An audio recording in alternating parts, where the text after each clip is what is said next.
प्रसाद बने श्रद्धा शब्द से। इंसान जो है ना देव बन सकता है, व्हाई नॉट। मृत्यु के बाद हमारे यहाँ नरकों का भी प्रावधान है। अगले 7 साल कहते हैं कि बड़े खतरनाक है। और देखो 2020 के बाद से क्या सब कुछ सेम है? वर्ल्ड ऑर्डर पूरा चेंज होगा। अमेरिका जो अपने आप को टॉप बॉस मान के बैठा हुआ था, नो मोर भी सेम। धर्म का उदय है, अब सनातन के उदय का समय है। पुनर्जन्म होता है तो ये कैसे होता है? तो हर चीज है तो रीजनिंग जरूर होगी। ये 40 लोगों की 265 लोग की एक जैसी डेस्टिनी थी। प्रत्येक व्यक्ति के जीवन में कुछ ना कुछ लिखा हुआ है। हाँ, सिमिलर टाइप के कर्म इकट्ठे हो जाते हैं। आपने कहा कि जरूरी नहीं कि हम धरती पे पैदा हुए दूसरी जगह। मेरा एक आपने जन्म, देखा किसी का ऐसा मेरा खुद का एक जन्म सीरियस बी प्लेनेट पर हो रखा है। चांदी की चम्मच लेकर पैदा हुआ कोई व्यक्ति, वो कभी भी किसी को गरीब नहीं बनाना चाहता। क्योंकि लोग कहते हैं ना, मेरे साथ बुरा किया, भगवान देखेगा अगले जन्म में इसका बुरा। अरे ऐसा ही है तो कर्म है, झेलते चले जाओ। नहीं भैया, ऐसा नहीं है। जिसको अपना भाग्य आप मानते हो, लेकिन 50% आपके हाथ में भी रखा है। जब मेरी आत्मा ने पुनर्जन्म ले लिया, अगले जन्म में मैं चला गया, फिर हम किसको बुलाकर खाना खिलाते? एक आत्मा मल्टी डायमेंशनल हो सकती है। यमराज उनको समझो 1 घंटे के लिए छुट्टी देता है कि जाइए आप अपने सबसे मिलाए, तो यहाँ पर आकर यहाँ पे 15 दिन बीत जाते हैं। किसी के अगर पितृ खुश हैं तो वो मतलब आपको मुसीबत में भी बचाने के लिए आ जाते हैं। हमारे ऋषि मुनियों ने इतनी सारी बातें लिख कहाँ से दी? आखिर उनको भी तो कुछ दिखता ही होगा ना।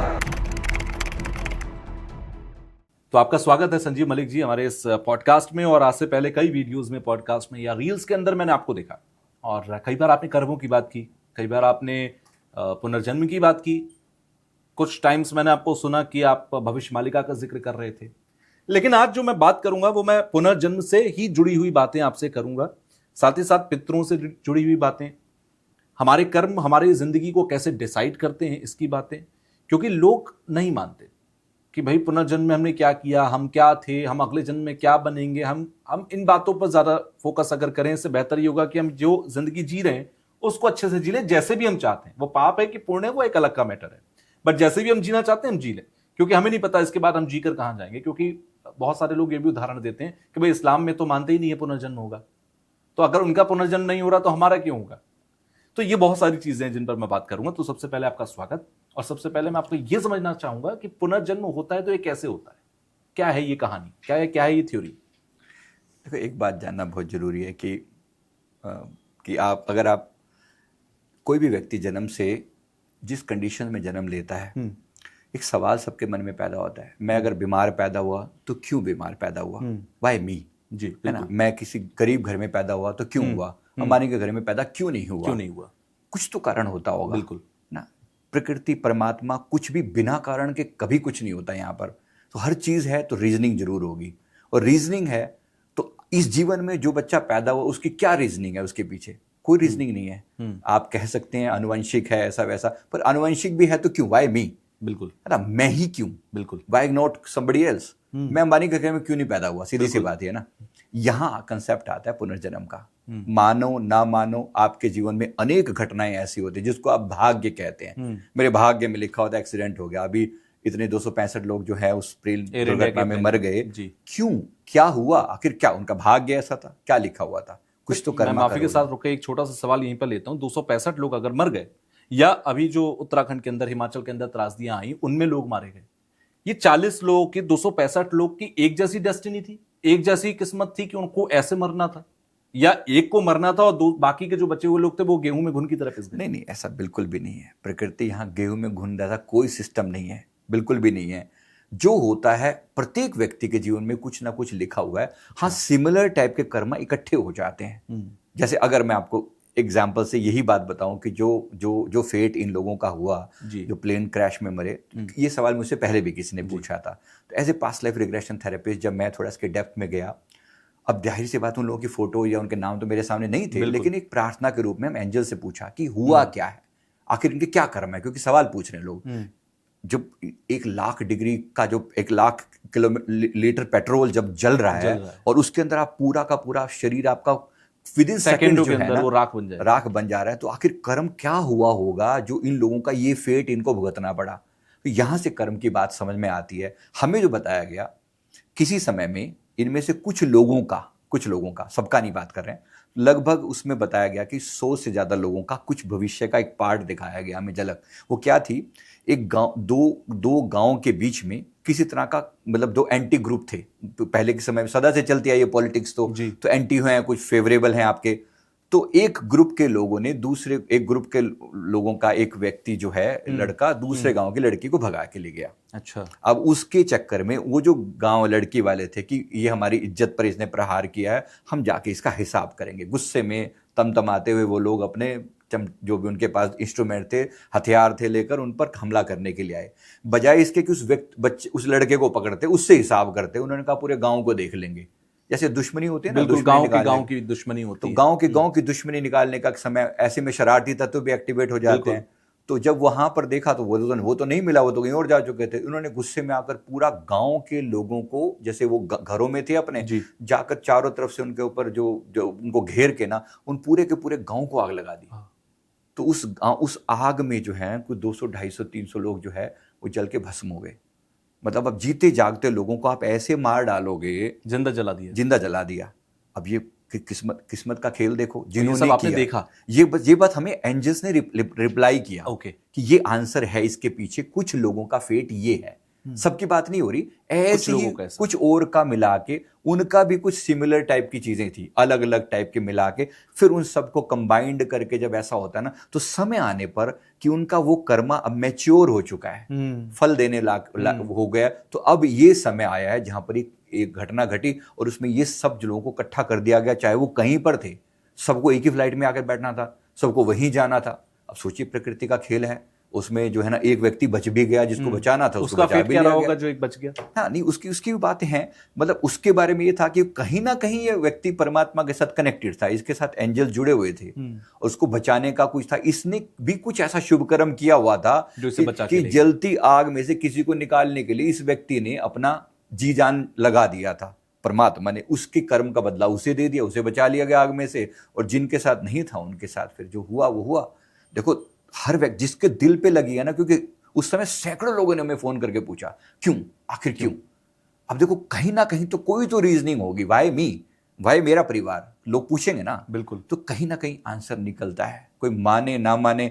जो लोग इस बात को बिल्कुल डिनाय करते हैं, वो अपने जीवन में पूछ के देखें, आपके जीवन में जो उल्टी सीधी घटनाएं होती हैं, ठीक है, पत्नी के साथ आपकी नहीं बन रही, बच्चे आपके मुंह पर कुछ उल्टा सीधा बोल देते हैं, या आपके जीवन में कोई फाइनेंशियल लॉस होता है, कोई एक्सप्लेनेशन है आपके पास, बता दो कहां से। तो यहां रीजनिंग शुरू होती है, जहां से जो लॉजिक की परिभाषा थोड़ी सी कम होती है ना, यहां धर्म आंसर देता है। ओके। तो यही सनातन में जो शुरू से पुनर्जन्म को हम लेकर आए हैं, जो नहीं मानते उनसे पूछ रहा हूं मैं। अच्छा। क्या उनके जीवन में सारा कुछ स्मूथ चल रहा है? क्या उनके पास एक्सप्लेनेशन है अपने धर्म की? बिल्कुल नहीं, ऐसा नहीं है जी। अच्छा, पुनर्जन्म जब हम बोलते हैं तो हम सिर्फ पिछला जन्म सोचते हैं, लेकिन आपने कहा कि भाई किसी जन्म में जाके उन चंद लोगों के कर्म ऐसे थे कि उनको इस जन्म में ये भोगना था, बाकी जो लोग थे उनका किसी और जन्म में कुछ ऐसा, यानी कि जो हिसाब किताब है वो ऐसा नहीं कि सिर्फ पिछले जन्म का ऐसा होगा, वो किसी भी जन्म का हो सकता है। डेफिनेटली, क्योंकि ये यात्रा आत्मा की बार बार होती रहती है।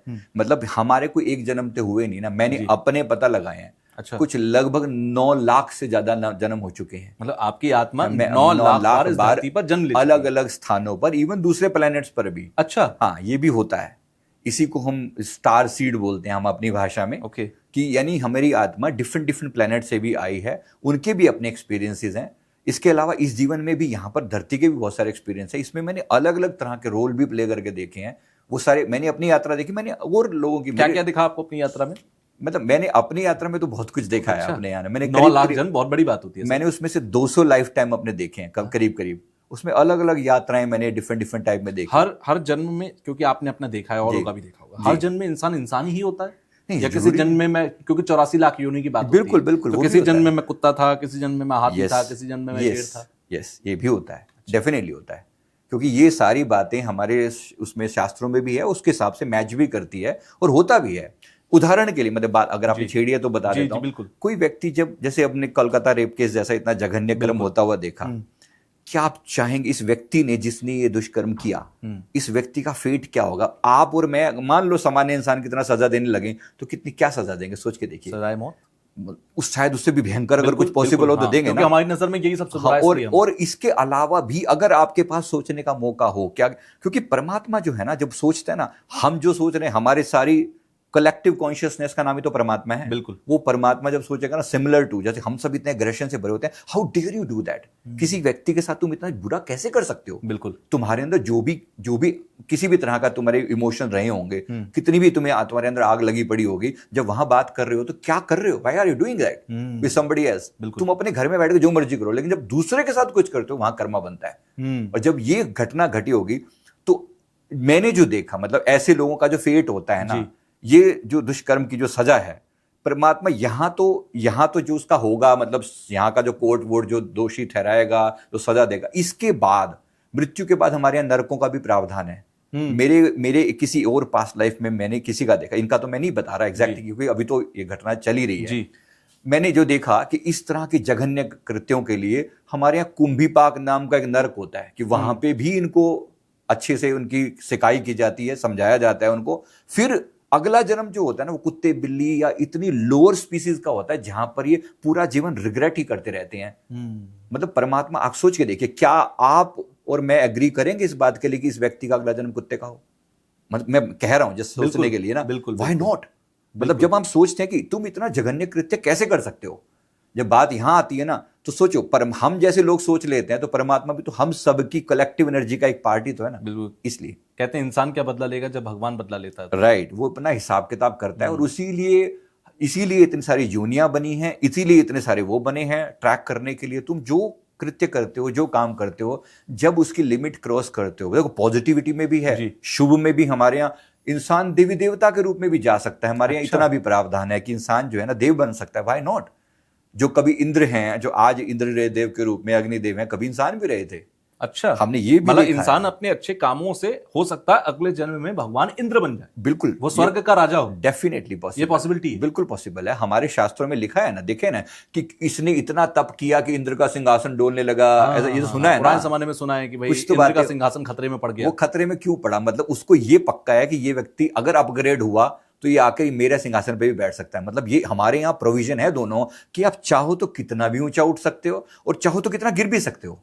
अब एक व्यक्ति का अगला जन्म जो है, सोच के देखो, अगर व्यक्ति आज इंसान दिख रहा है, अगला जन्म सांप का हुआ तो कितना डिग्रेडेशन हो गया। बिल्कुल, है ना। एक जन्म अगला जन्म सुअर का हुआ तो कितना डिग्रेडेशन हो गया। यानी कुछ तो इसने ऐसा किया जो सुअर जैसे कृत्य किए।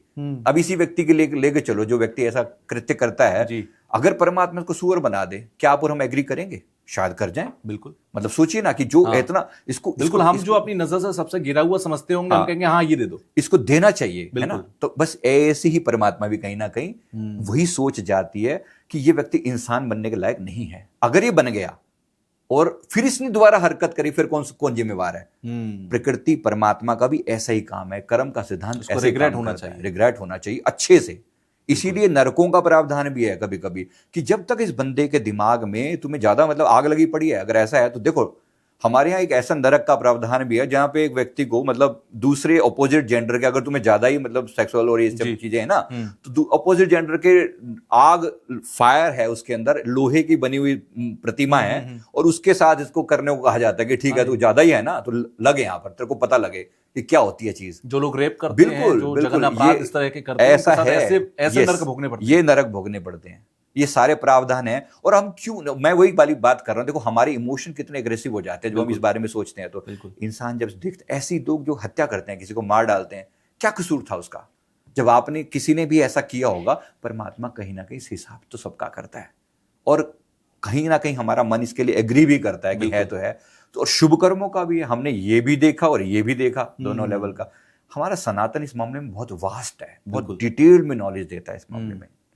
अच्छा, आपने बीच में एक बहुत बात इंपॉर्टेंट कही जो मेरे को बहुत अच्छी लगी, रीजन बिहाइंड दैट, कि क्योंकि मैं स्पेस और स्पेस साइंस में बड़ा इंटरेस्ट रखता हूँ। आपने कहा कि जरूरी नहीं कि हम धरती पे पैदा हुए थे पिछले जन्म में, हम किसी और ग्रह पे भी पैदा हुए हो सकते हैं। यानी कि मैं ये मानूं मेरा पिछला जन्म मंगल ग्रह पे भी, या क्योंकि एक समय में भी ये आज साइंस मानता है कि एक समय में मंगल पर भी जीवन था, मंगल पर भी लोग जीते थे। यानी कि किसी ना किसी जन्म में मैं मंगल पर था, या मैं आज किसी दूसरे आकाशगंगा के किसी ग्रह में हो सकता है अगला जन्म मेरा हो। ये सब पॉसिबल है? डेफिनेटली पॉसिबल है, बिल्कुल पॉसिबल है। मेरा एक जन्म देखा, मेरा खुद का एक जन्म सीरियस बी प्लेनेट पर हो रखा है। सीरियस बी, SIRIUS-B, इस नाम से एक प्लेनेट है। वहां पर जीवन है, वहां पर जीवन है, वहां पर हुआ है, वहां हायर है, सोल्स का जो लेवल है ना बहुत हायर है। अगर मतलब जो हमारे यहाँ का जो सोल का जो सोच है ना, अभी हम इसको अपनी भाषा में यहाँ पर जो जो बोलते जी। हैं, हमारा अभी मतलब जो यहाँ का लेवल चल रहा जी। है, अगर लेवल 3 है ना, तो लेवल 4, 5, 6, 7 डायमेंशन बोलते हैं जी, इसको। जी, जी। तो ये डायमेंशन, नेक्स्ट डायमेंशन के लोग भी हैं जो हमसे हायर बीइंग हैं, ओके। डेफिनेटली है ना। सोचने की बात है कि हम ही सबसे टॉप मोस्ट तो नहीं होंगे, हमसे ऊपर भी होगा। जब हमसे ऊपर देवी देवता भी तो हो सकते हैं ना। अच्छा, फिर मुझे ऐसे में याद आता है कि जब भगवान की बात करते हैं हम अपने बड़े बुजुर्गों से बचपन में, तो भगवान कहाँ है? भगवान ऊपर है, और ऊपर तो हमारे पूरा स्पेस है। तो मैं ये मानूं कि जो ब्लैक होल है, अच्छा मैंने एक जगह तो ये भी पढ़ा कि जो सूर्य है वो सूर्य के जमीन पर हम नहीं पहुंच सकते, लेकिन लोग वहां पर भी हैं। Yes. कोई एक ऐसी स्पेशी है जो सूर्य की जमीन पर भी रहती है। पर भी रहती है, बिल्कुल है, ऐसा है। सूर्य लोक नाम की एक जगह है, सूर्य लोक है ना, सुनने में तो आती है ना, कम से कम। देखो, बिल्कुल। सूर्य देव हैं, हम उनको देव मानते हैं। हाँ। आप बेशक एक प्लेनेट के रूप में देखें, भारी हर चीज बाहरी आंखों से ही नहीं देखी जा रही, एक एनर्जी है। हम सूर्य को देवता मानकर उसकी सुबह अर्घ देते हैं। जी। देखो, सूरज के सामने पानी चढ़ाने का अदरवाइज नॉर्मल कोई सेंस नहीं है। बिल्कुल, हम लेकिन देव मानते हैं। हम देव बिल्कुल। मानते हैं, हम उसका एग्जिस्टेंस मानते जी। हैं, पृथ्वी को माता मानते हैं यहाँ पर। इसके पीछे बहुत बड़ा लॉजिक है ना। सुबह उठ के माता पृथ्वी को नमस्कार करना, ये हमारे सनातन का पार्ट है ना। बिल्कुल। है ना, समुद्र वसने देवी, हाँ, हाँ, कराग्रे वसते वस लक्ष्मी, वहां भी शुरू करते हैं, समुद्र वसने देवी पर्वत सन्मंडिते, है ना, विष्णु पत्नी नमस्तुभ्यम पाद स्पर्श क्षमस्मेव। शुरुआत क्यों करते हैं? क्योंकि हम मान रहे हैं कि वो एक जीवंत ऊर्जा है जी, वो डेड नहीं है।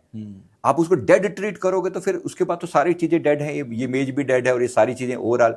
लेकिन हमने इनमें भी ऊर्जा मानी है। हाँ, और ऊर्जा है तभी हम बचे हुए हैं। अगर धरती में ऊर्जा नहीं होती तो हम भी नहीं होते। और E is equal to M square क्या है? अगर मैं जहरी बात करूं तो मैं बाय डिफॉल्ट मैं मेरा जो प्रोफेशन है इंजीनियर रहा हूं, मैं हर चीजों को उसी लॉजिक से मैं भी एक्सप्लेन साइंस का स्टूडेंट हूं, तो मैं भी वैसा ही देखता हूं। तो वो बेटर है ना, हम उस चीज को एक्सप्लेन कर। जब E is equal to MC square आपने कह दिया, है तो एनर्जी ना, converted multiplied by mass, last में आपके पास क्या है? एनर्जी तो आई। बिल्कुल। और उसी से जीवन भी बन सकता है, उसी से मृत्यु भी बन सकती है। डेफिनेटली। तो ये उसी एंगल से अगर सोचा जाए ना, तो ये जीवंत ऊर्जा है, ये जीवंत ऊर्जा है। एक बुक को भी हम अगर करते हैं ना, ऐसे करके माथे पे लगाते हैं कि गिर जाए, तो एक नॉलेज है, ज्ञान है इसके अंदर, केवल डेड नहीं है, पन्ने नहीं है वो खाली।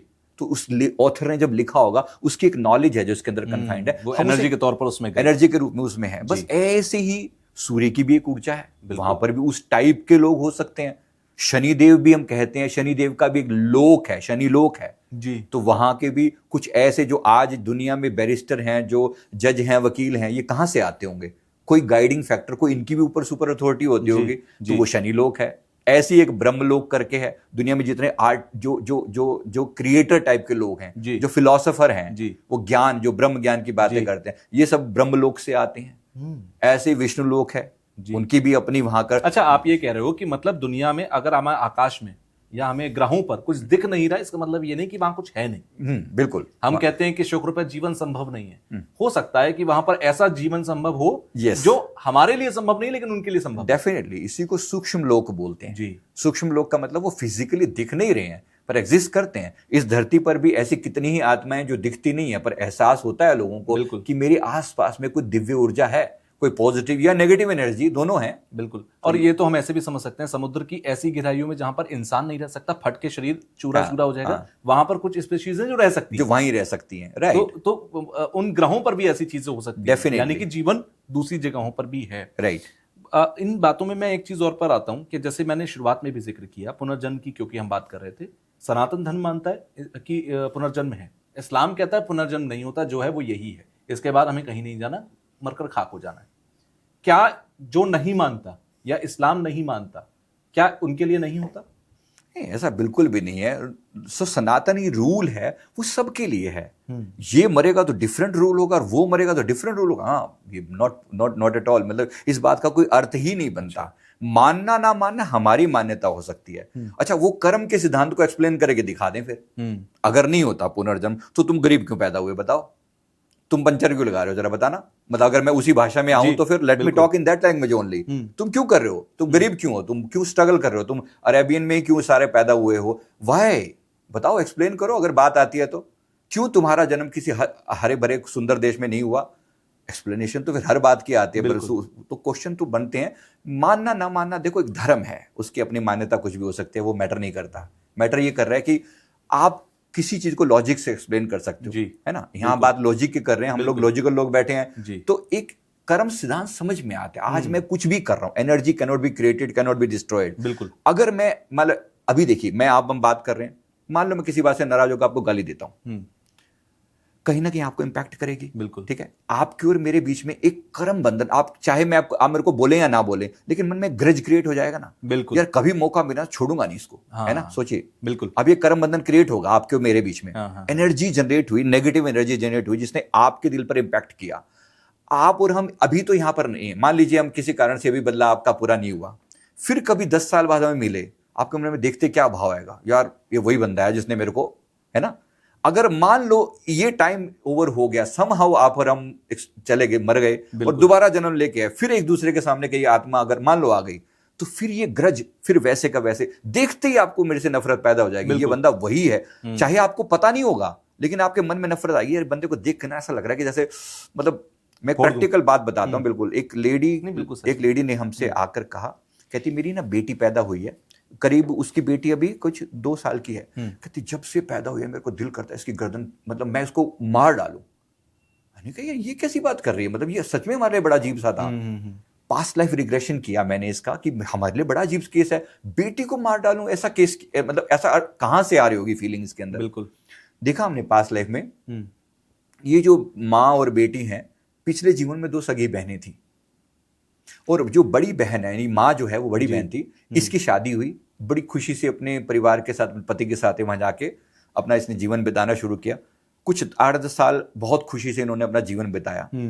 इसके बाद जब तक छोटी बहन थोड़ी बड़ी हो गई, पहले बहुत छोटी थी, बाद में बड़ी हो गई, वो जब जीजा, मैंने उसके जीजा जी यानी कि ये दोनों पति पत्नी जब घर आए अपने मायके में, तो इसके पति का और इस लड़की का, कि छोटी बहन का, आपस में कुछ प्यार वाला रिश्ता जो है ना वो हो गया, और फाइनली ये दोनों इसको डिच करके भाग लिए घर से, मूव ऑन हो गए। अब देखो इसके दिल पे क्या बीती होगी, पूरा जीवन एक हंसता खेलता जीवन नरक बना दिया उसकी अपनी ही छोटी बहन ने। अब परमात्मा का न्याय देखो, जैसे तैसे वो भी मर गए, ये भी मर गए, इस जीवन में उसको इसकी बेटी बनाकर भेज दिया। अब ये देखो नफरत स्वाभाविक है कि नहीं है, बोलो। जिसने पूरा जीवन नरक बनाया होगा, वो मेरे बेटी को देखते ही मेरे को लगता है कि मैं उसकी गर्दन दबा दूं। वो यानी कि पिछले जन्म से, हाँ, उसके इस जन्म में वो जो नफरत थी वो कैरी फॉरवर्ड, नफरत डेफिनेटली। ऐसे ही प्यार भी कैरी फॉरवर्ड होता है, ऐसे ही आप सम्मान देते हो, प्यार देते हो। देखो जो व्यक्ति भी आज इतनी ऊंचाई पर बैठा हुआ है, क्या कोई एक्सप्लेनेशन दे सकता है कि प्रेमानंद जी महाराज ऐसे क्यों है जैसे हैं? बिल्कुल। Can anybody explain? नहीं, नो वन। मैंने अंबानी जी के पिछले जन्म की भी बातें कही हैं, मैं तो समझाने के लिए बोल रहा हूं कि कोई व्यक्ति, कोई पूछ सकता है कि उनके पास इतना पैसा क्यों आया, आखिर क्या किया था।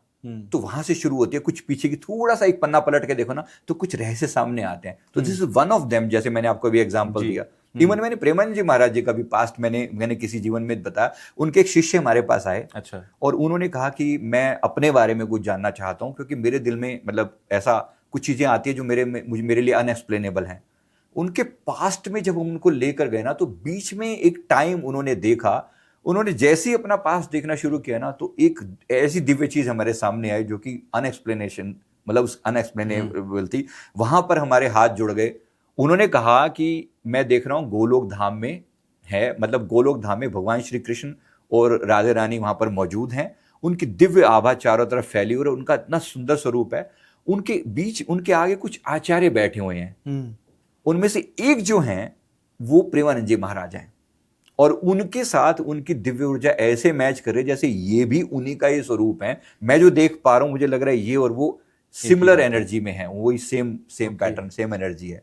हमारे लिए बड़ी हैरानी की बात है। मैं उनके जो फॉलोअर्स हैं, मैंने कहा कि धन भाग्य मनाओ, आज आपके बीच में इतनी महान हस्ती मौजूद है।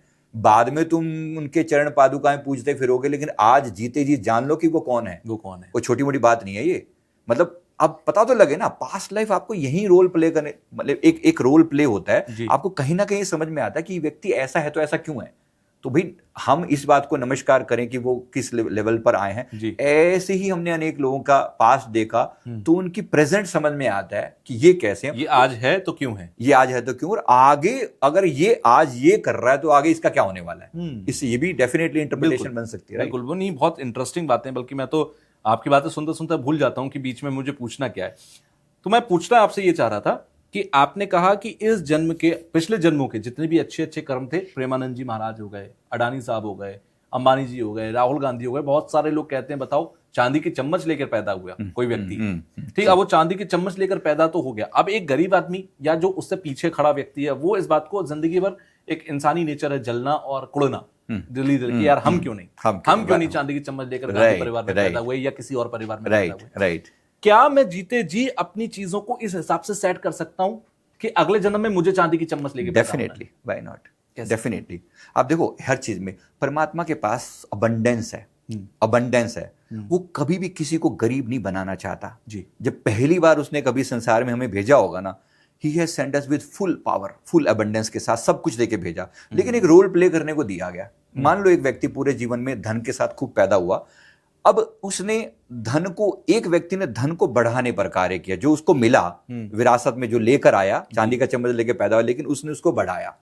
एक व्यक्ति ने उसको बढ़ाया नहीं बल्कि घटाया, अनिल अंबानी। बिल्कुल, मैं यही कहने वाला था, एक ही परिवार में दो भाई। देखो फर्क है ना, कुछ तो गड़बड़ किया ना, कहीं तो कर्म आते हैं ना बीच में जी। एक ही परिवार में जन्मे एक व्यक्ति का भविष्य ऐसा और दूसरे का ऐसा क्यों?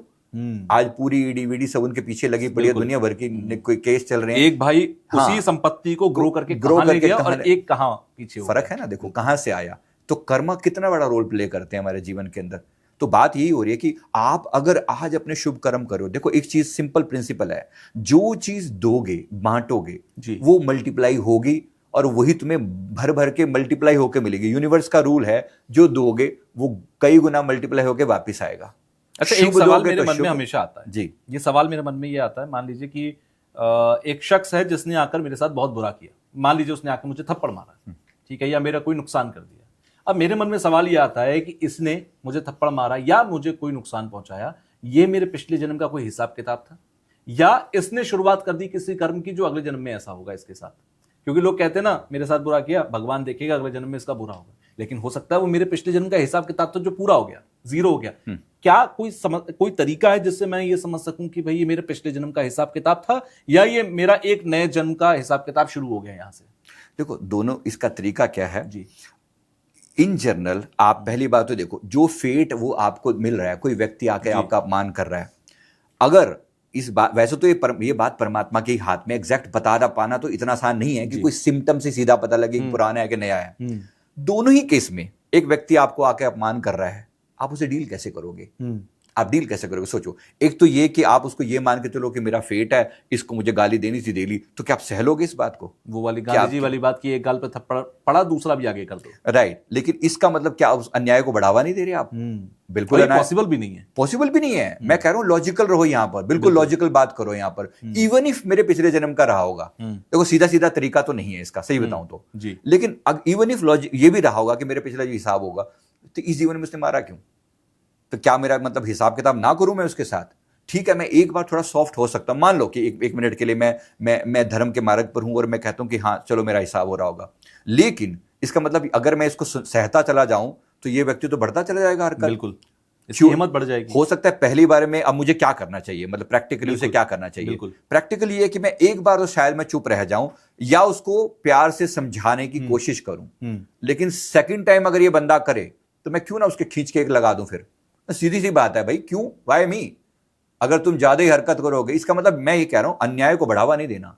इवन इफ पिछला जन्म था, इवन इफ पिछला जन्म था, इसका मतलब ये नहीं है कि आप उसको सहते चले जाओ। क्योंकि बहुत से लोगों को सुना है मैंने, अरे ऐसा ही है तो कर्म है, झेलते चले जाओ। नहीं भैया, ऐसा नहीं है।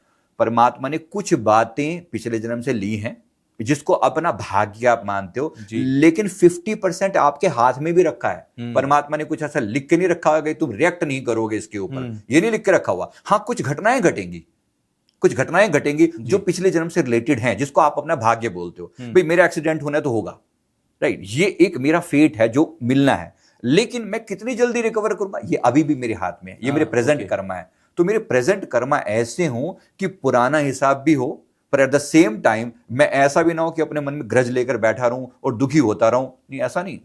मेरा हिसाब वही है, अगर ऐसा कोई करे, हो सकता है प्यार से एक बार आप सोच लो, समझ लो, अपने आप को भी समझा लो, माफ भी कर दो, लेकिन अगर सेकंड टाइम बंदा करता है तो खींच के उसको अच्छे से लगाओ कि आगे से वो सुधर जाए। यहाँ मुझे किस्सा याद आ जाता है भगवत गीता का, जब कृष्ण जी जाते हैं दुर्योधन के पास कि मान जाओ भाई 5 गांव ही दे दो। हाँ, और जब उन्होंने उसके लिए भी मना कर दिया तो उन्होंने कहा ठीक है अब रण होगा, अब अब रण याचना होगा। नहीं है, रण होगा, अब जीवन या मरण होगा। राइट, तो ये दिनकर साहब ने लिखी हुई कविता बहुत प्यारी है। बिल्कुल बिल्कुल तो बिल्कुल। अब अच्छा मैं एक पॉइंट पर आता हूँ, पितरों की बात होती है, जैसे आपने कहा कि आत्मा ने यहाँ उसका अंत हुआ, उसका मरण हुआ, उसने जन्म ले लिया, पुनर्जन्म हो गया, नए जन्म में चला गया। हम पितृ पक्ष में पितरों को श्राद्ध देते हैं, तर्पण करते हैं, बहुत सारी रिवाज हैं, उनको रीति रिवाजों को पूरा करते हैं। जब मेरी आत्मा ने पुनर्जन्म ले लिया, अगले जन्म में मैं चला गया, फिर हम किसको बुलाकर खाना खिला रहे हैं? देखो ये थोड़ा प्रिंसिपल, ये है एनर्जी लेवल की बात, इसको एक बार थोड़ा समझते हैं। जी, हमारी आत्मा जो है वो मल्टी डायमेंशनल है, ये मैं अच्छे से एक बार फिर समझा हाँ, देता हूँ। मैं समझना चाहूंगा। डायमेंशन मल्टीपल है, जैसे आपका एक आयाम नहीं है, आपके बहुत सारे आयाम है, मेरे और आपके बहुत सारे आयाम, डायमेंशन है। फोटोकॉपीज? नहीं, आयाम, dimension, not exactly photocopy, but मेरी एनर्जी कई टाइप की हो सकती है। देखो मैं एक व्यक्ति का मैं पिता हो सकता हूँ, किसी का मैं एक किसी का बेटा भी हो सकता हूँ, किसी का पति भी हो सकता हूँ, किसी का भाई भी हो सकता हूँ, बिल्कुल, है ना, मेरे मल्टीपल रोल हैं। उसी व्यक्ति को अलग अलग लोग अलग अलग नजर से देख रहे हैं। जी, हमारी ऊर्जा मल्टी डायमेंशनल है, एनर्जी मल्टी डायमेंशनल है। जी। मैं किसी की यादों में किसी रूप में हो सकता हूं, कोई मुझे टीचर के रूप में देख सकता है, किसी और रूप में। थोड़ी सी बात समझ में आ रही है? बिल्कुल, दूसरा जो दूसरी के साथ, अब एक दूसरा एग्जांपल, हनुमान जी जैसी कोई हस्ती मान लो, ठीक है, आपने अपने घर में बैठकर हनुमान जी को याद किया, मैंने अपने घर में बैठकर हनुमान जी को याद किया। क्या ऐसा हुआ कि हनुमान जी पहले आपके पास जाएंगे, फिर थोड़ा टाइम निकाल के आपको देके फिर बाद में मेरे पास आएंगे? नहीं वो ना? एक बार में कई जगहों पर जा सकते हैं। Yes, this is multi dimensional part of the soul. एक आत्मा मल्टी डायमेंशनल हो सकती है, होती ही है, ये डिफॉल्ट क्वालिटी है, क्योंकि आत्मा का जो अस्तित्व है ना वो इस टाइप का है। एक जगह है स्पिरिट वर्ल्ड, आत्मलोक, मतलब जहां समझो हम सब आत्माएं जहां से डेप्यूट हुई हैं, आई हैं, ओके, उसको एक स्पिरिट वर्ल्ड बोलते हैं। Laws of the spirit world एक बहुत फेमस बुक है, शायद किसी ने अगर पढ़ी हो आपके दर्शकों ने, किसी ने, तो laws of the spirit world करके, अनीता मुरजानी करके शायद उनकी ऑथर है, अगर मेरे से कोई गलती नहीं हो तो मुरजानी नाम है उनका लास्ट में। Laws of the spirit world, आत्मिक जगत के नियम, जीवात्मा जगत के नियम, उसमें एग्जैक्टली इसी टाइप की चीजें बताएं कि वो जो जीवात्मा लोक है वो कैसा है। इसी को, ये जीवात्मा जो लोक है ना, यहां से हम डेप्यूट होते हैं। तो जब मैं इस धरती पर, जब मेरे एक जन्म हो भी गया मेरा किसी और जगह पर, बिल्कुल एनर्जी के रूप में मैं मौजूद हूं, मैं किसी और जगह पर भी मौजूद हूं जी। तो मैं अपने पूर्वजों की यादों में भी मेरा एक अंश तो है ना, है ना। चाहे उसको मैं सिंपली, अगर मैं उसको अपनी हिरियार्की में कहूं, है ना, तो वो हिरियार्की में मेरे कहीं ना कहीं वो अंश रूप में मेरे बच्चे जो वहां पर मौजूद हैं, तो कहीं ना कहीं हमारी एनर्जी कनेक्टेड हो सकती है, बड़ी कॉमन सी बात है जी, है ना। तो मेरा एक जन्म वहां पर भी है। एट द सेम टाइम अगर मैं उनके निमित्त श्राद्ध कर रहा हूं, श्राद्ध का मतलब क्या है? श्राद्ध का सीधा सीधा श्राद्ध बना है श्रद्धा शब्द से। श्रद्धा मतलब मैं उनके प्रति श्रद्धावान हूं, जैसे हम मदर डे से मनाते हैं, फादर्स डे मनाते हैं, तो एक टाइप से मतलब समझो कि जैसे एक डे मनाने का एक वे है भाई सबके डे का मतलब क्या? धन्यवाद देना, ग्रैटिट्यूड फील करना उनके प्रति। तो एक ग्रैटिट्यूड उनके प्रति भी बनता है, जिनकी कमाई का, जिनके प्रार्थनाओं का, जिनके लेबर का आप एक हिस्सा खा रहे हो, बिल्कुल, है ना। हर व्यक्ति उन सबका निचोड़ी तो है, बिल्कुल, हमारे माता पिता ने, दादा दादी ने, उनके बनाए हुए घर में हम रह रहे हैं, उनके बनाए हुए घर में रह रहे हैं, उनकी प्रॉपर्टी यूज कर रहे हैं, उनकी धन संपत्ति, उनका दिया हुआ मान सम्मान जो उन्होंने अर्जित किया नाम सबसे बड़ी बात। तो वो सब चीजें आज हम लेकर बैठे हुए हैं। तो एक दिन या कुछ दिन बनते हैं ना, कि जैसे 15 दिन का एक टाइम पीरियड दिया गया, वास्तव में समझो कि पितृलोक में तो वो मतलब समझो 1 घंटा होता है वहां का, वहां का 1 घंटा यहाँ पर आकर टाइम में कन्वर्ट हो जाता है।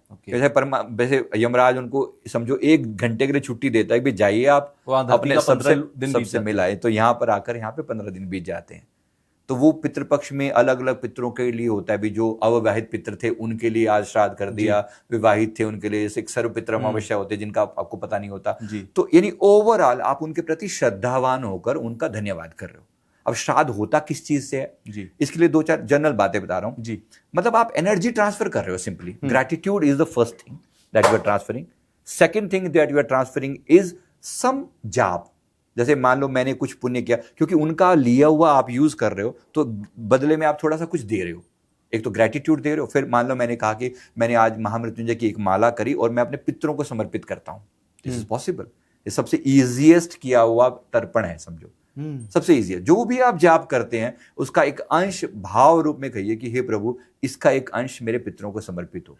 मैं गारंटी देता हूं पितर आपके खुश हो जाएंगे।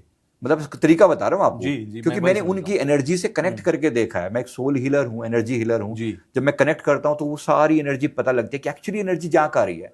उनको खुश होते हुए मेरी एनर्जी रीड करने में सारी बातें दिखती हैं कि हाँ, ये बंदा, ये एनर्जी किस तरीके से प्रोपेगेट हो रही है, और उसके जीवन के जो अगर ब्लॉकेज थी ना, जब उनकी ब्लेसिंग मिलती है तो वो ब्लॉकेज भी दूर होनी शुरू हो जाती है। अच्छा, तो दिस इज वेरी सिंपल। कोई मैं बड़ी बड़ी रिचुअल्स की बात नहीं कर रहा हूँ कि आप पंडितों को बुलाओ, ये सबसे बड़ी बात है gratitude. Gratitude is the first thing. तो श्राद्ध बनाए श्रद्धा से, और ग्रेटिट्यूड पे करने का सिंपल से सिंपल तरीका है कि आप थोड़ा जाप कर दें, एक बार प्यार से हृदय पूर्वक धन्यवाद दे दें कि उन्होंने जो जो उपकार किए उन सब का शुक्रिया। Plus at the same time अगर आप कुछ कर सकते हैं, उनकी किसी फेवरेट चीज को बंटवा दें। अच्छा, मतलब मेरे पिताजी को मान लो खीर पसंद थी या दादाजी को खीर पसंद थी, तो आज मेरा दिल कर रहा है कि चलो पिताजी की एक फेवरेट चीज मैं लोगों में बंटवा देता हूँ। That's it. इतने में पितर खुश हो जाते हैं, एनर्जी ट्रांसफर हो रही है, ग्रेटिट्यूड ट्रांसफर हो रहा है, विच इज परफेक्टली फाइन। हमारे यहाँ पर अर्थ डे है, मदर डे है, ये फादर्स डे है ना, सिस्टर्स के लिए भी एक, तो सबके लिए तो एक उनके लिए भी समय रख दिया गया। आई थिंक बिल्कुल लॉजिकल सी बात है ये। अच्छा, मैंने सुना है कि पितरों की शक्ति बहुत बड़ी बात होती है। किसी के अगर पितर खुश हैं या आपके रक्षक बनकर हैं तो वो मतलब आपको मुसीबत में भी बचाने के लिए आ जाते हैं, ऐसा कहा जाता है। ये चीज जो आपने कहा कि ये एनर्जी के डायमेंशंस हैं, यही काम करते, यही लॉजिक काम करता है यहाँ पर भी। यस, ये भी है। मतलब देखो, एनर्जी जो है ना, समझो कि पितर दो टाइप के होते हैं, थोड़ा यहाँ क्लियर कर दूं। ठीक है। जब कोई किसी व्यक्ति की मृत्यु होती है, अब वो उसकी सोल या तो वो आगे के डायमेंशन में यानी कि यमलोक और फिर आगे की यात्रा पर चलती हुई गई और फिर पितृलोक में जाके उसका अगला जन्म हो गया जी। कुछ आत्माएं ऐसी भी होती हैं जो अटक जाती हैं, यहां पर ही अटक जाती हैं, यहां से मूव ऑन नहीं कर पाती, अर्थ के डायमेंशन में ही अटक जाते हैं। इनको हम PRET बोलते हैं। मैं वर्ड नहीं बोल रहा हूं, माफी चाहूंगा। PRET जो होते हैं ये यहाँ होते हैं, हमारे आसपास में सोल्स होती हैं ऐसी, है ना। अब इनके साथ दो, जब हम श्राद्ध करते हैं तो इन दो को टेक केयर करना होता है। जो नहीं गए, हो सकता है अटके हों, हो सकता है 10 साल पहले जिनकी डेथ होगी और लेकिन वो अटक गए हों, एक ये भी पॉसिबिलिटी है। तो इनको रिलीज करवाना एक ही हमारी ड्यूटी है। इसके लिए गया में जाना, वो तर्पण करना, वो जो होता है ना, ये इनके लिए होता है जो अटके हुए हैं। ये आते हैं तो फिर आपको सपनों में या अन्य चीजों में आपके जीवन में आपको इंडिकेट करते हैं कि भाई हमारे लिए भी कुछ करो। क्योंकि हमें तो लगा कि भाई उनकी मृत्यु हो गई और हमने उनके प्रति सारे क्रियाक्रम कंप्लीट कर दिया तो बात खत्म होगी। खत्म नहीं हुई, क्योंकि कुछ लोगों की कुछ की वृत्ति जो है ना अटक जाती है किसी भी कारण से, जिन्हें हम भटकती हुई आत्मा कहते हैं। यस, आप उनको भटकती हुई आत्मा कहते हो। ये वाली मैं किसी एग्जाम्पल से बताता हूँ। हाँ, एक एग्जाम्पल से, दिल्ली के किसी घर में मुझे बुलाया, किसी घर में हम ऐसे गए। उन्होंने कहा कि मेरी ना ये घर में फोटो लगी हुई थी माता जी की, तो हार टंगा हुआ था, तो मैंने कहा कि माता जी जो है ना, हाँ, उन्होंने कहा कि 3-4 साल हो गए लगभग माता जी चले गए हैं, तो और लेकिन ना पता नहीं क्यों थोड़ा अनईजी सा लगता है हमें इस घर के अंदर जहाँ पे हम रहते हैं, बड़ा अनईजी सा लगता है। अब हम लोग एनर्जी फील कर सकते हैं, तो हम लोगों ने बड़े ध्यान से थोड़ा गौर से देखा, माता जी पीछे बैठे हुए हैं उनके। हाँ, उनकी सोल वहाँ प्रेजेंट है और आपको दिखाई दी। हाँ, हमें फील हो रही है कि वहाँ पर वो सोल है, कि रिफ्लेक्शन सा ऐसे करके मौजूद है। छाया सी होती है, मतलब एग्जैक्ट का मतलब ये छाया जैसी फिगर वहाँ पर दिखती है, और कहीं ना कहीं कम्युनिकेशन भी होता है। We can communicate. उनकी एक अपनी एक सूक्ष्म भाषा होती है जिससे कनेक्ट किया जा सकता है, कि हीलर समझ सकता है इस बात को। तो जब कम्युनिकेट किया तो उनसे पूछा कि माता ये गए नहीं आप अभी तक? तो उनका जवाब था कि पोते का मुंह देख के जाऊंगी। अच्छा, अब देखो ये बात समझो मैं क्या कहना चाह रहा हूं। कोई अटक भी सकता है, क्यों अटक सकता है? एक डिजायर में, किसी एक डिजायर पर। हाँ। अच्छा। अब जीवन भर उन्होंने इच्छा पाली कि कभी होगा, बचपन से मतलब एक बात दिमाग में बिठा रखी थी। अब ये पोते का मुंह देखने के लिए अटकी हुई है सोलिए। अब इनके लिए आप तर्पण श्राद्ध क्या करोगे बताओ? कुछ करना ही है कि पहले इनको मनाओ जाने के लिए। हमने उनको कहा माता जी प्लीज आप जाइए। इनका तो मतलब बच्चा पैदा करने का इरादा ही नहीं है, सीधी भाषा में कहूं तो। उन्होंने खुद ही बोला कि वो जो आजकल वो कंसेप्ट चला पड़ा ना कि डबल इनकम नो किड्स, तो वो वाला कपल बना पड़ा है अपने आप में। तो ये इन्होंने कहा कि हमारा तो इरादा ही नहीं है, और ये इसी चक्कर में बैठी है कि किस दिन पोता होएगा। और मैंने कहा पोता नहीं हो, पोती होगी तो फिर भी अटक जाओगे आप, तो माफ कीजिए और प्लीज आगे की यात्रा पर प्रस्थान कीजिए। कभी कभी मतलब वही है ना, देखो हम ये बातें क्यों कर रहे हैं, ताकि शायद हम में से कुछ लोगों को बात समझ में आ सके, बिल्कुल, और इस अज्ञानता से बाहर आ सकें। भाई आगे की मूव ऑन करो ना, अटको क्यों? तो ये पितर भी होते हैं, और वो भी पितृ होते हैं जो चले गए। तो अगर इनके कारण कोई गड़बड़ होती है हमारे इसी को बोलते हैं पितृदोष। मतलब ये हैं तो जीवन में रुकावटें आनी शुरू हो जाएंगी। अगर आपके जीवन में बार बार रुकावट आ रही है, मतलब फ्लो रुक रहा है जीवन में, या फिर समझो कि बिजनेस में तरक्की नहीं होके दे रही है, या फिर घर में ओवरऑल जो है झगड़ा बना रहता है, क्लेश बना रहता है, कोई बीमारियां पीछा नहीं छोड़ती, हो सकता है आपके पितर अटके हों। क्वाइट चांसेस है। इसी को पितृदोष के रूप में ज्योतिष में देखा जाता है कि आपके पितृदोष है। तो ऐसे में क्या करना चाहिए, ये समय वैसे तो कभी भी किया जा सकता है, लेकिन पितृपक्ष थोड़ा सा इस चीज को ज्यादा वो प्रभावशाली बना देता है कि पितर आपके आसपास में होते हैं। किसी डे पर आप ज्यादा कनेक्टेड दिखाएंगे तो वो ज्यादा कनेक्ट कर जाएगा। यस, बस इतनी सी बात है। तो वो डे इसी के लिए बना है। तो उस समय पूरा प्रोटेक्शन भी दिया जाता है कि कोई आत्मा आपको तंग भी ना करे और इनकी मुक्ति भी हो जाए। तो उस टाइप से प्रोटेक्शन दिया जाता है। कुछ एंजल्स और भी भेजे जाते हैं जो अर्थ को प्रोटेक्ट इनका ध्यान करेंगे। एक तरीके से इनको फुल प्रोटेक्शन में वहां से यहाँ लाया जाता है, मिलवा के और फिर वापस ले जाया जाता है। जो मुक्त हो गए वो मुक्त हो गए, नहीं तो फिर ये वापस लौट जाते हैं। दुनिया दिखती नहीं है, इसीलिए लोगों को ये बड़ी ही सुपर फिक्शनल लगती है। बिल्कुल, लोगों को लगता है अरे, जैसा भी बहुत सारे लोग पॉडकास्ट देख रहे होंगे, वो नीचे कमेंट बॉक्स में लिख भी देंगे। कुछ लोग ऐसे होंगे जो लिखेंगे अरे यार कैसी बातें कर रहे हो, इन बातों का कोई मतलब नहीं है, लॉजिकल रहो, साइंटिफिक रहो। लेकिन अगर साइंस के हिसाब से भी आप लॉजिकल समझने की कोशिश करोगे तो आपको लॉजिक समझ में आएंगे। अब मैं नकार दूं कि ये ब्लू कलर है ही नहीं, वो व्हाइट कलर है ही नहीं, तो फिर नकारने के बाद तो कुछ नजर नहीं। देखो, आप किसी भी चीज के बारे में मैं पूछूं आपको, दर्द नाम की कोई चीज होती है? आप बोलो। बिल्कुल दिखती तो नहीं है। दिखती तो नहीं है।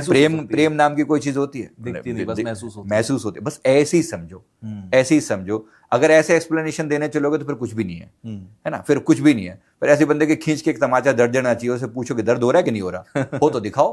नहीं, ऐसा नहीं। हर जगह जो चीज होती है, सूक्ष्म दुनिया भी है, एक सटल दुनिया। और अब तो तरीके बन चुके हैं, अब तो उनके लिए वो मीटर बने हुए हैं, वो डिटेक्ट कर सकते हैं कि एनर्जी मौजूद है इस जगह पर। बिल्कुल, हमारे शरीर का भी एक ऑरा होता है। अब वो कैमरास हैं जो आपके ऑरा को दिखा सकते हैं। डेफिनेटली। और मैं इन्हीं चीजों में डील करता हूँ। मुझे तो नेक्ड आई से मतलब दिखती हैं, ऑरा दिखता है।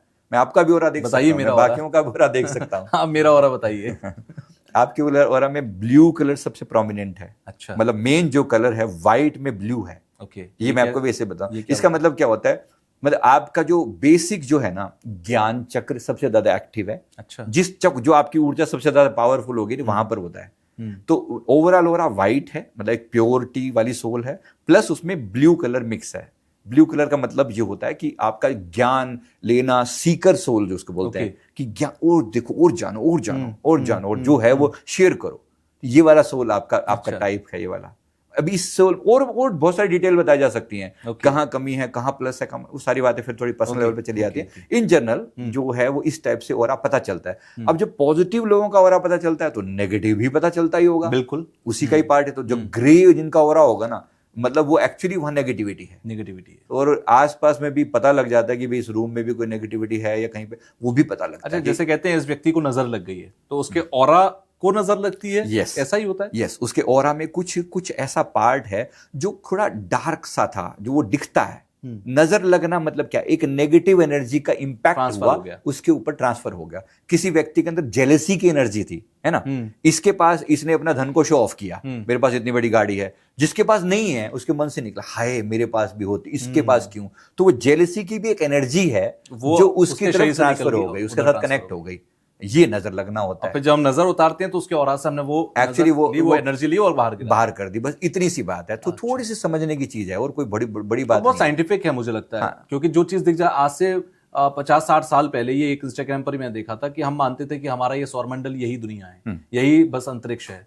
उसके बाद हमने देखा अच्छा हमारी आकाशगंगा, अच्छा ठीक है आकाशगंगा तक अंतरिक्ष है। अब जब पता लगा तो हम कह रहे हैं ये कहां तक अंतरिक्ष है हमें नहीं पता, इनफाइनाइट है, ब्रह्मांड कहां तक है हमें नहीं पता। बिल्कुल। तो ये जहां तक हम जान लेते हैं वहीं तक हम मान लेते हैं। राइट। तो ये पितृलोक और ये डायमेंशंस की अब बात होने लगी पिछले 3-4 सालों में, ज्यादा बात अब होने लगी है, और वो एक समय में देख भी पाएंगे, आप डायमेंशन में भी ट्रांसफर कर पाएंगे। कोई बहुत बड़ी बात नहीं है ये। अच्छा। अभी भी ये बात समझ में आती है। देखो, अब मेरे जैसा एक व्यक्ति देख सकता है। मैं नहीं कह रहा हूं कि मेरे पास कोई सुपर पावर है, मैं इतना कह रहा हूं कि एक साइंस है, डेवलप करी है मैंने बरसों तक मेहनत कर करके त्राटक कर करके ना उसका ऑरा दिखने लगता है। आप करके देख लो, मैं सबकी बात कर रहा हूं, मैं कोई ये नहीं कह रहा कि मैं कोई सुपर पावर लेकर बैठा हूं। अच्छा, मेरा सवाल भी था कि ये बाय बर्थ होती है चीज कि आप किसी का देख सकते हो या फिर ऐसा बिल्कुल भी नहीं है, आप डेवलप करते हैं एक तरह की साइकिक पावर है त्राटक करके। जैसे हाँ, मतलब आप समझिए कि एक लॉ है, उस लॉ को आप देख रहे हो, एक नॉर्मल आपको अभी तक दिखता है, विजिबल पार्ट दिखता है, आप कांस्टेंट कुछ समय के लिए देखते रहो तो थोड़ा सा इनविजिबल पार्ट भी दिखने लगता है ना। बस ये जो थोड़ा सा अभी जो आपको थोड़ा सा दिख रहा है वो हमें थोड़ा ज्यादा सा दिखता है, बस इतना सा फर्क है, कोई बहुत बड़ी बात नहीं है। लेकिन थोड़ी सी प्रैक्टिस से ना फिर समझ में आने लगता है, फिर हम इस फील्ड में है लगातार इस पे काम करते करते पता लगने लगता है अच्छा ये नेगेटिविटी है, ये पॉजिटिविटी, इस टाइप की एनर्जी मौजूद है। वरना हमारे ऋषि मुनियों ने इतनी सारी बातें लिख कहां से दी, आखिर उनको भी तो कुछ दिखता ही होगा ना। मैं इतनी बड़ी बड़ी एक्सप्लेनेशन बता रहा हूं तो कुछ तो पल्ले पड़ा होगा, और मेरे जैसे को मैं कोई पहला इंसान थोड़ी हूं, मेरे से पहले पता नहीं कितने करोड़ों आए और करोड़ों ये एक्सप्लेनेशन देंगे। बिल्कुल, तुलसीदास जी ने लिख दिया युग सहस्त्र योजन पर भानु, यानी कि उन्होंने जिस जमाने में दूरबीन नहीं थी उस जमाने में बता दिया कि सूर्य की दूरी पृथ्वी से कितनी है। हाँ, ये कैसे बताया? ये कैसे बताया, कोई बताए फिर ऐसे तो। तो सनातन जो है ना, चिर सनातन है, सदा था, सदा है, रहेगा। हमारे ऋषि मुनियों को मैं बार बार नमन करता हूं कि कहां से लाए ये ज्ञान, यही है अंदर बैठकर पाया हुआ ज्ञान। और सत्य सनातन सदा था, ये है, और आगे देखना बड़े बड़े ये, बाकी मैं बड़ी बातें नहीं कर रहा हूं, लेकिन सब मिट जाएंगे। जो सनातन है, वो जो रूल्स हैं, वो जो नियम है, सनातन सिर्फ उनकी बात करता है, बिल्कुल नियम सदा रहेंगे। अब धीरे धीरे शुक्र है कि सनातन के उदय का समय है, 2025 से लेकर 2031 तक का जो समय है ना, now we are moving toward the rise of Sanatan. अब देख रहे हैं। लेकिन मैंने अभी आपने बात छेड़ी दी है तो मैं पूछ भी लेता हूं, अगले 7 साल कहते हैं कि बड़े खतरनाक है, ये बड़े ही मतलब ट्रांसफॉर्मेशन का दौर है। यस, जो है वो नहीं होगा, जो नहीं है वो हो जाएगा। बिल्कुल। ऐसा क्यों? नहीं, इसका मतलब ये है कि एक्चुअली इसको जो टाइम पीरियड है ना, ये वाला जी, जैसे एक होता है एक्चुअल युग परिवर्तन, फुल फ्लैश है ना, युग का बदलना का मतलब कलयुग से सतयुग आना, सतयुग से नेक्स्ट त्रेता युग, द्वापर युग, ऐसे है ना। ये वो नहीं है, लेकिन एक युग, मिनी युग परिवर्तन आप इसको कह सकते हो। मैं ऐसे समझ सकता हूं क्योंकि कहते हैं कलयुग में भी 4 चरण है, पहला चरण चल रहा है, क्या ये चरण बदलने आप इसको ऐसा कह सकते हैं, ऐसा कह सकते हैं, एक बड़ा ट्रांसफॉर्मेशन का टाइम है ये। देखो 2020 की शुरुआत हुई मार्च महीने की 24 तारीख से, 2020 के मार्च महीने की 24 तारीख से हम लॉकडाउन झेल रहे थे। ऐसा उससे पहले कभी हुआ था? कभी नहीं हुआ, सोचा भी नहीं गया था कभी। लेकिन हम लोगों को कहीं ना कहीं उससे 1 साल भर पहले हमारे गुरुजी ने हिंट दिया था कि भी कुछ समय अब इतना बदलेगा, 2020 के बाद सृष्टि सेम नहीं रहेगी। तब हमारे पल्ले नहीं पड़ी, सच बताऊं मैं उस समय थोड़ा उन्होंने कहा था कि इसके बाद समय सेम नहीं रहेगा, बिल्कुल आप ट्रांजिशन होता हुआ देखोगे और एक बड़ा युग परिवर्तन होने जा रहा है। उस समय सच में हम लोग नहीं पकड़ पाए थे, मैं अपने आप को उसमें इंक्लूड करके जा रहा हूं कि मैंने गुरुजी की बात को नहीं समझा, लेकिन जब उसी में हुआ फिर पल्ला पड़ा कि हुआ क्या है। और देखो 2020 के बाद से क्या सब कुछ सेम है? बिल्कुल भी नहीं। आप देखो कोरोना में हम लोगों ने कितने अपने खोए जी, और उसके बाद से कितने लोगों के जीवन में ट्रांजिशन घटित हुआ, बहुत तेजी से दौर बदल गया, बहुत तेजी से स्पिरिचुअलिटी की तरफ भी लोग खींच रहे हैं, और भी बहुत सारे बदलाव हुए हैं, इतने बदलाव हुए हैं ना, हार्ट लेवल पर, इमोशंस के लेवल पर, नॉलेज के लेवल पर। जितना ये इंटरनेट और ये एक्सपेंड करनी है चीजें ना, ये क्रिएशन और ये यूट्यूब इतना ग्रो किया है ना, इतना ग्रो किया, मल्टी फोल्ड। ये कहां से हुआ? ये एक चेंज ओवर का समय है, इसी को हम बोलते हैं ट्रांजिशन पीरियड। ये हो रहा है एक्चुअली जो अर्थ का ट्रांजिशन हमारी नजरों में, अगर मैं एक हीलर के पॉइंट ऑफ व्यू से कहूं तो अर्थ जो है ट्रांजिट कर रही है, लेवल 3 से लेवल 5 में जा रही है। लेवल 3 क्या है कि केवल अपनी कॉन्शियसनेस के लेवल पर जीना, अपने धन पदार्थों में, फिजिकल चीजों में उलझे रहना। लेवल 4 है हार्ट के लेवल पर जीना, मतलब चक्रों की भाषा में कहूं तो लेवल 4 है हार्ट के लेवल पर इमोशन में जीना, और लेवल 5 है ज्ञान में जीना। तो धीरे धीरे ट्रांजिशन घटित हो रहा है, धीरे धीरे लोग अवेकन हो रहे हैं जी। तो अवेकनिंग का ये दौर चल रहा है, इसमें कुछ पुराने नियम टूटेंगे, नियम भी टूटेंगे और वो लोग भी हटेंगे बीच में से जो इसमें रुकावट बने हुए हैं। अच्छा, तो there is a big transition going on. आप डे बाय डे देखेंगे वर्ल्ड ऑर्डर पूरा चेंज होगा, वर्ल्ड ऑर्डर चेंज होगा। अमेरिका जो अपने आप को टॉप बॉस मान के बैठा हुआ था, नो मोर बी सेम। आप ओवरऑल देखेंगे कि जो चीज, जो बातें अब तक बिल्कुल हाईएस्ट प्रायोरिटी थी, वो प्रायोरिटी हाईएस्ट लोअर पे चली जाएगी अपने आप ही। और लोअर जो है ना, पूरा कॉन्शियसनेस का शिफ्ट देखना कि वेस्ट से ईस्ट पे आ जाएगा। अच्छा। जिन एशियन कंट्रीज को आज तक वो कुछ इग्नोर करते आए कि ये पिद्दी से, मतलब काइंड ऑफ, आज उनके सामने नजरें ऐसी हो रही हैं उनकी। This is why the change is there. ये जो सनक चढ़ी है ट्रंप को 50% और 25% और 50, अभी 100 कर देगा, 200 भी कर देगा। ये दिक्कत हो रही है, खुन्नस, ये गुस्सा आ रहा है इसको कि ये जो कल तक हमारे सामने ऐसे हाथ जोड़कर बात करते थे, आज ये सिर उठा के कैसे बात करने हैं। अच्छा, नियति अपने दौर को बदल रही है, इसलिए वो गलती भी कर रहे हैं। Definitely, गलती हो रही है। गलती हो रही है, भर भर के गलतियां कर रहे हैं और खुद ही रिग्रेट करता है अपनी बात को कि आज कह दिया, कल को फिर माफी मांग रहा है। नहीं भी मांग रहा तो दिख तो रहा है ना कि यू टर्न ले रहा है। बौखलाहट ही तो है। बौखलाहट ही तो है। तो ये होना ही है।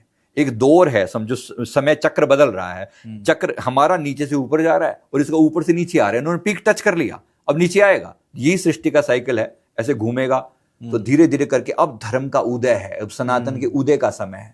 Let it happen. अच्छा, जो लोग कहते हैं ना कि अरे ये 2-4 साल से जब से पॉडकास्ट आ गया तब से हर कोई धर्म की बात कर रहा है, तब से हर कोई एनर्जी की बात कर रहा है, इससे पहले तो कोई दौर नहीं था। तो मैं आपकी बातों को रिलेट इसलिए कर पा रहा हूं कि जब दौर बदलता है तब हर माध्यम बन जाता है। बिल्कुल। तो सोशल मीडिया भी आ जाता है, यूट्यूब का पॉडकास्ट का दौर भी शुरू हो जाता है। तब तुषार कौशिक जर्नलिज्म छोड़ के अपना पॉडकास्ट शो भी शुरू कर लेते हैं, तब आप भी आ जाते हैं पॉडकास्ट में। तो ये सब माध्यम बन जाते हैं। कहते हैं हिमालय में छुपे हुए लोग जो कभी बोल नहीं रहे थे, आज सब इंटरनेट पर अवेलेबल है। बिल्कुल, बड़ी बात है।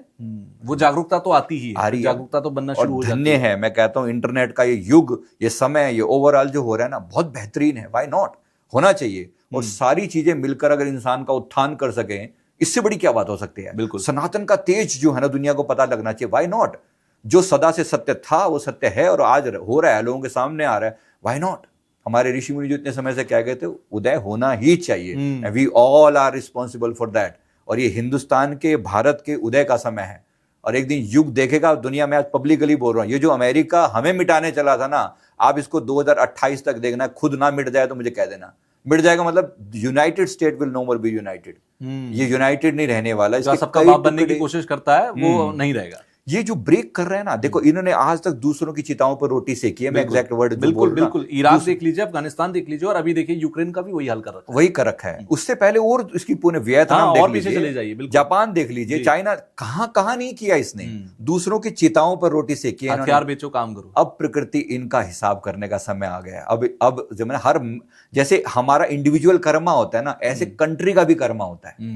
अब सोचो ना, कंट्री ने भी तो बुरा किया ना, क्योंकि वो जो पाप की कमाई है लगी तो पूरे कंट्री को ना, उन कंट्री के लोगों ने भी तो खाया ना उस पाप की कमाई को। नाउ दे हैव टू पे बैक, दे हैव टू पे बैक। और यही चीज जो है ना, इसको डाउनफॉल की तरफ ले जाएगी। ऐसे ऐसे गलत डिसीजन लेगा कि आप 2028 तक देखोगे इन्हीं के अंतर में विद्रोह शुरू हो जाएगा। इन्हीं के अलग अलग, आप कुछ पार्ट ना, कुछ अभी 50 स्टेट्स है ना वहां पर, ये 50 स्टेट्स में से कम 10-12 में आप ऐसा जबरदस्त विद्रोह देखोगे कि बिल्कुल लड़ने मरने पर आ जाएंगे। जो मेन है ना, वो लगकर अपने आप को अलग कंट्री डिक्लेयर कर देंगे। ये आप देखोगे, मैं भी देखूंगा, समय की बात है। तो दे विल ब्रेक डाउन। जो इन्होंने दुनिया को ब्रेक किया, इनका टाइम है अब। और अच्छा, बीच में आपने एक गुरु का जिक्र किया था कि 2020 में उन्होंने आपको ये बताया था कि ये ट्रांसफॉर्मेशन का दौर है और दुनिया बदलने वाली है। उनके बारे में थोड़ा मेरे परमहंस सतगुरु जी, मैं उनकी बात कर रहा हूँ। मेरे परमहंस गुरुदेव, मेरे गुरुदेव जो हैं वो मेरे को, मैंने उनके बारे में पहले भी कई बार जिक्र किया है। मतलब गुरुदेव जो है मुझे हमेशा गाइड करते रहे बचपन से ही। मेरी जो उन्होंने दीक्षा मिली है, और लगभग मैंने उनके साथ 30 लाइफ टाइम देखे हैं अपने, कि 30 जन्मों से मुझे वो गाइडेंस दे रहे हैं। अच्छा। गुरुदेव इस समय भौतिक रूप में मौजूद हैं। अच्छा। तो मध्य प्रदेश में उनका स्थान है और उनकी कृपा से ही जो मैं थोड़ा बहुत बता पा रहा हूँ, मतलब कांस्टेंट उनके एडवाइस साथ रहती है। तो एक बड़ी बात है, वो हम सबके लिए वही अवेलेबल है। राइट। चलिए, शुक्रिया, आप हमारे पॉडकास्ट में आए और बहुत अच्छी बातें की हैं। आपकी एक बुक भी मेरे हाथ में है जिसमें लिखा है कर्मों की खेती, जैसा बोगे वैसा काटोगे। यानी कि पूरे पॉडकास्ट का निचोड़ यही है जो हमने डिस्कशन किया सारा, कि कर्म अगर आपके अच्छे हैं, कर्मों की खेती आपकी अच्छी है, तो आप आने वाले समय में चांदी की चम्मच लेकर किसी एक बड़े राज सिंहासन वाले परिवार में पैदा हो जाएंगे। बस आपको कर्म सुधारने होंगे, क्योंकि बड़े बुजुर्ग भी यही कहते हैं, ये सब कर्मों का लेखा जोखा है। अगर मैं यहाँ पर आज पॉडकास्ट कर रहा हूँ तो किसी जन्म का कोई लेना देना था कि मैं आज यहाँ पर इस भूमिका में बैठा हूँ। और आप अगर गेस्ट की भूमिका में हैं तो ये आपका लेखा जोखा था कि आप गेस्ट बनकर आए हैं। आखिर में आप हमारे कुछ दर्शकों से कहना चाहें तो प्लीज कहिए।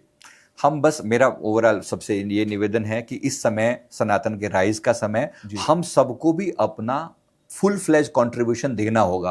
हम एक दिन बैठकर सिर्फ फोल्डेड हैंड से वेट नहीं कर सकते कि हाँ इंडिया विश्वगुरु बन जाएगा तो हम लोगों के सामने ऐसे दिखेंगे ए हम विश्वगुरु हैं। नहीं, ऐसा नहीं होगा। आपको और मुझे फुल फ्लैज कंट्रीब्यूशन देना पड़ेगा। जो आपके पास बेस्ट टैलेंट है ना, वो उसको और उभरने दो। ये गोल्डन टाइम है, ये चेंज ओवर का टाइम है।